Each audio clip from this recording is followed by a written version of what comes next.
Ma'am yes bio biology में अपना नाम बना चुका है, उसके अलावा और क्या कोर्स शुरू करने वाला है बच्चों को भविष्य बनाने के लिए? यस एकेडमी, जिसके अंदर from class 7th to 12th plus droppers के लिए डिफरेंट कोर्सेज प्रोवाइड किए जा रहे हैं।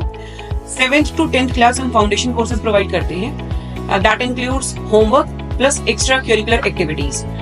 7th से लेके 10th क्लास के बच्चे के लिए उसका होमवर्क ही उसके लिए कितना बर्डन रहता है, तो हमारी कोशिश रहती है कि हम स्कूल के पैरेलल चलें, स्कूल में जो भी बच्चे को कराया गया है उसको ही हम फॉलो अप करें, क्योंकि मेरा मानना है कि बच्चा अपना होमवर्क कंप्लीट कर ले, जो स्कूल उसे करने के लिए बोल रहा है वो कंप्लीट कर ले, तो उसके लिए एक जो एग्जाम है वो एक बड़ी चीज नहीं है। वो हर एग्जाम के अंदर अपने आप को एक्सेल कर सकता है, चाहे वो फाउंडेशन कोर्सेज हो या ओलंपियाड्स हो या कोई और कॉम्पिटिटिव एग्जाम्स हो। अब बात करते हैं 11th-12th के लिए। 11th-12th के लिए हम नीट, जेई और भी बहुत सारे कॉम्पिटिटिव एग्जाम्स हैं, जैसे कि हम बात करें सीयूईटी, हमारा रोहतक पीजीआई एग्जाम रहता है, मेडिकल एग्जाम्स बहुत सारे हैं जिसके अंदर अलग अलग अपॉर्चुनिटीज बच्चा अपने लिए लेके आ सकता है। तो वो सभी एग्जाम्स जो कि कॉम्पिटिटिव प्लस सीबीएसई दोनों को पैरेलल करके हम यहाँ पर काम कर रहे हैं। तो कोर्सेज की बात करें, CBSE, NEET, JEE plus foundation courses हम यस एकेडमी पे प्रोवाइड कराते हैं। प्रैक्टिकल क्षेत्र में यस बायो का नाम सबसे ऊपर आता है, उससे क्या बेनिफिट बच्चों को मिलता है, क्या बेनिफिट एकेडमी को मिलता है? प्रैक्टिकल्स अप्रोच बच्चों को प्रोवाइड कराने से बच्चे का जो थ्योरेटिकल पार्ट है वो बहुत स्ट्रांग होता है। करनाल जानता भी है कि प्रैक्टिकल के मामले में सिर्फ हम नाम के लिए प्रैक्टिकल्स नहीं कराते, outdoor visit plus indoor practicals बच्चे को बहुत अच्छे से कराए जाते हैं। प्रैक्टिकल सिर्फ सीबीएसई सिलेबस को लेके ही नहीं, जो सीबीएसई ने हमें प्रोवाइड कराई है प्रैक्टिकल की लिस्ट, उसके साथ साथ हम चैप्टर वाइज प्रैक्टिकल अप्रोच बच्चों को देते हैं, जिससे उसका थ्योरी समझना बहुत ईजी हो जाता है। पिछले जब एडमिशन का समय था तब चैलेंजेस क्या थे और आने वाले समय में क्या चैलेंजेस रहने वाले? एडमिशन टाइम में जैसे कि हर इंस्टीट्यूट बहुत बड़ी बड़ी बातें करता है कि बच्चे को हम एक्सेल करा के देंगे, हर बच्चे पे ध्यान दिया जाएगा, लेकिन यस एकेडमी हर बच्चे के लिए काम करती है।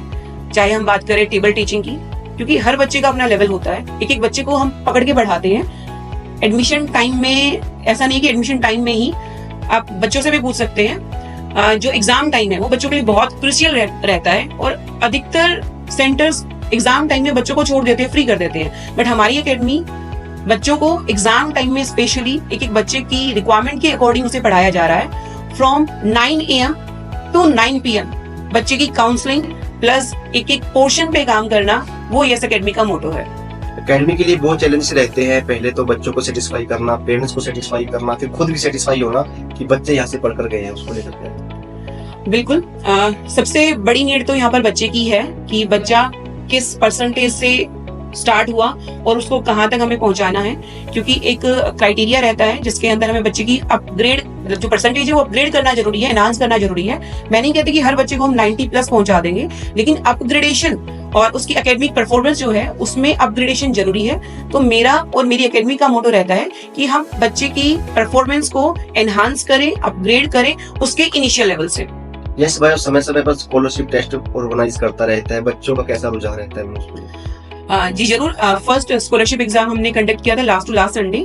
अभी 15 मार्च तक हम स्कॉलरशिप एग्जाम जो है वो हर दिन कंडक्ट कर रहे हैं, बच्चे हमारे पास आ रहे हैं और स्कॉलरशिप एग्जाम देके वो जाते हैं।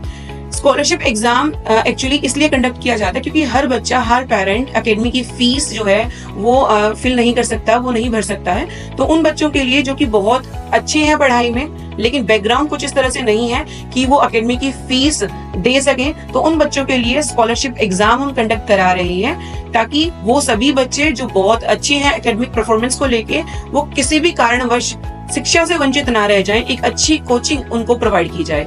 हमने टारगेट रखा है कि हर क्लास के अंदर एटलीस्ट 5 स्टूडेंट्स को 100% स्कॉलरशिप हम देंगे उन बच्चों को। करनाल शिक्षा क्षेत्र का हब बन चुका है, दूसरे सेंटर को छोड़कर, एकेडमी को छोड़कर बच्चे यस एकेडमी की क्यों ज्वाइन कर? मेरा मानना है कि हर एकेडमी को, चाहे जितनी भी एकेडमीज हैं करनाल के अंदर, सबको ग्राउंडेड रहना चाहिए, क्योंकि यहाँ पर हम बात कर रहे हैं बच्चों की, उन बच्चों की जो हमारे देश का भविष्य है, जो अपने पेरेंट्स का भविष्य है, जो अपने शहर का भविष्य है, तो उनके साथ हमें फेयर रहना चाहिए। मेरा मानना ये है, उन्हें पढ़ाने के लिए हम एकेडमी में लेके आए हैं, उनका अपग्रेडेशन, उनके शिक्षा के अंदर उनका रुझाव रहे, वो मोटिवेटेड फील करें टाइम टू टाइम, क्योंकि मोटिवेशन जो है एक बहुत बड़ा पार्ट है। हम सभी जानते हैं, क्योंकि हम सब इस दौर से निकल चुके हैं, हम सब अच्छे से जानते हैं कि हम लोगों को जब मोटिवेशन नहीं मिलता, कोई पुश करने वाला नहीं रहता, तो हम जो करना चाहते हैं वो कई बार नहीं कर पाते हैं। तो हमारी एकेडमी का सबसे बड़ा मोटो यही है कि हमारा हर बच्चा मोटिवेटेड फील करे, उसे किसी भी तरह का डीमोटिवेशन हम ना दें। मैं किसी एकेडमी का नाम नहीं लूंगी, लेकिन बहुत सारे टीचर्स या हम लोग क्या करते हैं कि कई बार अपनी फ्रस्ट्रेशन बच्चों पे निकाल देते हैं। तो फ्रस्ट्रेशन बच्चों पे ना निकाल के उन्हें मोटिवेटेड फील कराएं, उन्हें मोटिवेशन दे, ताकि वो देखो बच्चा पढ़ अपने आप लेगा जब उसे मोटिवेटेड फील होगा। तो मोटिवेशन यहाँ पे एक बड़ा पार्ट रहता है, काउंसलिंग एक बड़ा पार्ट रहता है, जो कि Yes Academy, Yes bio time to time करती रहती है। यस एकेडमी को ज्वाइन करने के लिए बच्चों किससे संपर्क, कैसे संपर्क करो, कब संपर्क कर सकते हैं? यस एकेडमी को ज्वाइन करने के लिए बच्चे व्हाट्सएप नंबर से, जो कि आपको डिटेल्स में नीचे दिया गया है, गूगल फॉर्म हमने लिंक किया है, वो आप फिल कर सकते हैं, या फिर हमारा main head office that is in sector 7 house number 1471 ground floor, हमारा मेन ऑफिस वहां से काम करता है। तो आप एडमिशन के लिए फॉर स्कॉलरशिप एग्जाम्स और डायरेक्ट एडमिशन भी, जो बच्चे स्कॉलरशिप एग्जाम नहीं देना चाहते हैं, कुछ बच्चों को फियर रहता है स्कॉलरशिप एग्जाम का, तो उन बच्चों को हम उनकी परसेंटेज के बेसिस पे भी स्कॉलरशिप प्रोवाइड करा रहे हैं। लेकिन ये हमारी नेसेसिटी रहेगी कि स्कॉलरशिप उसी बच्चों को दी जाएगी if he or she is not ready to give the scholarship exam, जिनका फैमिली बैकग्राउंड फाइनेंशियल कंडीशन सही नहीं है, उन्हीं बच्चों को हम स्कॉलरशिप प्रोवाइड करेंगे। दो ही टर्म्स है हमारी स्कॉलरशिप की, नंबर 1 फाइनेंशियल बैकग्राउंड सही नहीं है, नंबर 2 बच्चा बहुत अच्छा पढ़ना चाहता है, 90+ स्कॉलर है, स्कॉलरशिप एग्जाम में एक्सेल करता है। दो टर्म्स में हम स्कॉलरशिप बच्चों को प्रोवाइड कर रहे हैं। तो जिन बच्चों को यस एकेडमी के साथ एनरोल करना है, वो व्हाट्सएप के थ्रू, गूगल फॉर्म के थ्रू, या फिर हमारे ऑफिस को विजिट करके वो अपने आप को एनरोल करा सकता है। मैम, एग्जाम के दिनों में एडमिशन के समय सभी सेंटर्स द्वारा बड़े बड़े वादे किए जाते हैं बच्चों को लेकर कि उन पर ध्यान दिया जाएगा, लेकिन जब बच्चों की पढ़ाई का समय आता है तो कमरे खचाखच भर दिए जाते हैं। क्या इस तरह से हम बच्चों पर ध्यान दिया जा सकता है? मेरा मानना है कि एक जो टीचर है, यदि वो बहुत अच्छे से पढ़ाना चाहता है, तो वो 30 स्टूडेंट से ज्यादा बच्चों पर ध्यान नहीं दे सकता है। आप अपने क्लासरूम को बहुत बुरी तरह से फिल कर लो, भर लो, इतना भर लेते हैं कुछ टीचर्स कि उनके क्लासरूम में बैठने की जगह तक नहीं होती है। तो जिस क्लासरूम के अंदर बच्चे के बैठने की जगह ही नहीं है, वो बच्चा कैसे पढ़ेगा? कुछ बच्चे ऐसे हैं क्योंकि 12th क्लास तक बच्चे अपना भला नहीं सोच पाते हैं। 80% बच्चा जो ऐसा है कि उसे नहीं पता कि मैं क्या कर रहा हूँ, उसे एक टीचर की गाइडेंस, उसका ध्यान जरूरी है। तो हमारा यही रहेगा कि एक क्लास के अंदर हम 30 स्टूडेंट से ज्यादा एनरोल ना करें, कोशिश करेंगे कि 20 ही बच्चे हम एक बैच के अंदर रखें, लेकिन 30 स्टूडेंट से ज्यादा एनरोल हम नहीं करेंगे, क्योंकि एक टीचर के लिए उससे ज्यादा संभाल पाना, चेकिंग कर पाना, इवन मैंने बहुत सारे सेंटर्स को देखा है कि टेस्ट ले लिया जाता है, बट उसकी चेकिंग उसके बाद उसमें बच्चे ने क्या गलत किया, क्योंकि एक टेस्ट ले लिया, उसके बाद जो बच्चे ने गलतियां की है उसको बताना उस बच्चे को बहुत जरूरी है।